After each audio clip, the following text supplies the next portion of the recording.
લ્યુકોરિયા એટલે કે વજાઇનામાંથી આવતું સફેદ ડિસ્ચાર્જ.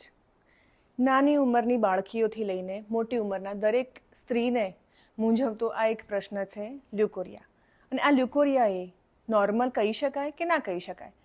તો લ્યુકોરિયા એ જ્યારે એકદમ ટ્રાન્સપરન્ટ હોય, એમાંથી કોઈ સ્મેલ ના આવતી હોય, જેના લીધે દર્દીને કોઈ તકલીફ નથી પડતી, પેઇન નથી થતું, તો એબ્સોલ્યુટલી આ લ્યુકોરિયા એ નોર્મલ છે. પરંતુ જો આ વ્હાઇટ ડિસ્ચાર્જ એ એકદમ કર્ડી હોય, યલોઇશ હોય, ગ્રીનિશ હોય કે એકદમ ઓફેન્સિવ સ્મેલ આવતો હોય કે જેના લીધે પેશન્ટને નીચે ખંજવાળ આવતી હોય, વજાઇનાના ભાગમાં રેડનેસ થઈ જતી હોય અને દુખાવો પણ થતો હોય પેડુમાં અને એના લીધે અશક્તિ પણ લાગતી હોય, તો આ લ્યુકોરિયા બિલકુલ પણ નોર્મલ નથી. તમારે તમારા ગાયનેકોલોજિસ્ટને તરત જ કન્સલ્ટ કરવું જોઈએ.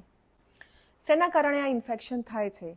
તો બોડીને પ્રોપરલી હાઇડ્રેટેડ ના રાખવાથી કે પ્રાઇવેટ પાર્ટનું હાઇજીન પ્રોપર ના રાખવાથી, માસિક વખતે જે કપડું યુઝ થતું હોય છે એ અનહાઇજીનિક હોય એના કારણે, કે કપલમાંથી કોઈ એકને ઇન્ફેક્શન હોય તો બીજાને આ ઇન્ફેક્શન લાગવાના ચોક્કસ ચાન્સ રહેલા છે. મેન્સ્ટ્રુએશન વખતે દરેક લેડીએ શક્ય હોય ત્યાં સુધી સેનેટરી પેડનો યુઝ કરવો જોઈએ, અથવા તો જો સાદું કપડું યુઝ કરો છો તો એને પ્રોપરલી સાફ કરી તડકામાં સૂકવી અને પછી જ એનો ઉપયોગ કરવો જોઈએ. જો આપને પણ આપના સ્વાસ્થ્યને લગતી કોઈ પણ તકલીફ હોય તો મને કમેન્ટ સેક્શનમાં ચોક્કસ જણાવી શકો છો. Stay safe. Thank you.